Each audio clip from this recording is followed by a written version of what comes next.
আমি আমার প্রধান উপদেষ্টা এবং আমার মিনিস্ট্রির উপদেষ্টার কাছে প্রশ্ন রেখে গেলাম। এটা ভাবার বিষয় এবং এটা ভাবার এখন রাইট টাইম। আলোচনার টেবিলে বসতে চাই, সুন্দর সিদ্ধান্ত নিতে চাই। উদ্যোক্তাদেরকে অংশগ্রহণটা নিশ্চিত করতে প্রয়োজন মনে করেন না, এটা কতটা যৌক্তিক, এটা আমি আমার প্রধান উপদেষ্টা এবং আমার মিনিস্ট্রির উপদেষ্টার কাছে প্রশ্ন রেখে গেলাম।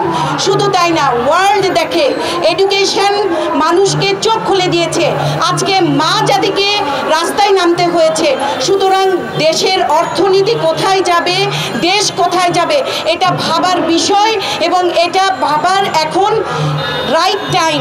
আপনারা যদি এই ভাবনাটা না ভাবেন তাহলে আগামীতে আমাদের দেশই হয়তোবা থাকবে না। সুতরাং অনুরোধ করব, বিশেষভাবে অনুরোধ করব, sustainable development agenda for development গোলে আপনারা যে সিগনেচার করে এসেছেন সেইটার সম্মান রাখবেন। ওয়ার্ল্ডে নারীদেরকে যে নির্যাতনের শিকার হচ্ছে, এটা নির্যাতন। যখন আপনি আমার অংশগ্রহণের কথা বলবেন কিন্তু আপনি আমার অংশগ্রহণ নিশ্চিত করবেন না, এটা প্রতারণা আচরণ এবং এটাতে নারীরা, তৃণমূল পর্যায়ের নারীরা নির্যাতিত হয়। সুতরাং সেই দিক বিবেচনা করে অতি সত্বর আপনারা আমাদের সাথে বসুন এবং এই সমস্যার সমাধান অনতি বিলম্বে করবেন।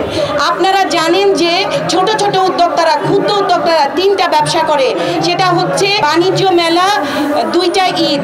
সেই ঈদের আগে 7 দিন আগে আপনি উচ্ছেদ করেন।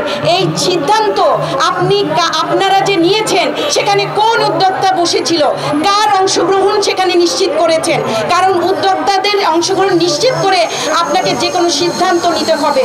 সুতরাং আমি প্রধান উপদেষ্টা এবং আমাদের যিনি উপদেষ্টা, স্পেশালি আমাদের উপদেষ্টা, উনি একজন নারী বান্ধব মানুষ, উনি এনজিও কর্মী, উনি জানেন যে এই ছোট ছোট সমিতিগুলোর, কারণ আমাদেরকে দিয়ে আজ পর্যন্ত কোনো ইমপ্লিমেন্টেশন গভর্নমেন্ট করায় নাই। যেখানে নারী উদ্যোক্তারা আমরা তৈরি করার জন্য আসছি।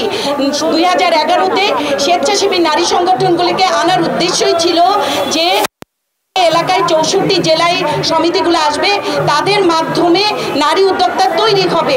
কিন্তু আজ অবধি সেইগুলার কোনো কার্যক্রম দেখা যায় নাই।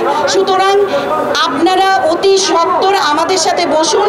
আপনাদের সাথে বসতে চাই, আলোচনার টেবিলে বসতে চাই, সুন্দর সিদ্ধান্ত নিতে চাই এবং আমাদের নিমিত্তে, আমাদের এই তৃণমূল পর্যায়ের নারীদের জন্য যে টাওয়ারটা করেছেন সেখানে এদেরকে বঞ্চিত করবেন না।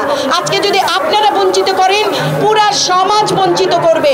নারীদেরকে, পুরুষ শাসিত সমাজে নারীদেরকে উঠে আসা কতটা কঠিন এটা আপনি আপনার চেয়ারে বসেই জানেন যে একজন নারীকে কত কষ্ট করে এই জায়গাটায় আসতে হয়। এমনও আছে যে একজন ক্যান্সার পেশেন্ট, সে তার ওষুধটাও এই ব্যবসা পরিচালনা করেই কিনে খায়।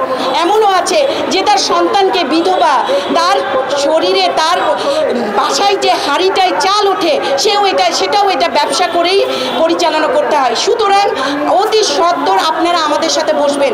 আমাদের সিদ্ধান্তের গুরুত্ব দিতে হবে, আমাদেরকে আমাদের টাওয়ারে নিতে হবে, এটুকুই আমাদের দাবি। আমরা অনেক বেশি কিছু দাবি করি নাই, আমরা আমাদের টাকা ইনভেস্ট করে ব্যবসা করি। শুধু আপনাদের সহযোগিতা আমাদের কাম্য। এইটুকুই যদি না পায় তাহলে আসলে হাস্যকরভাবে বলতে হবে যে আজকে মানুষ মানুষের জন্য নয়।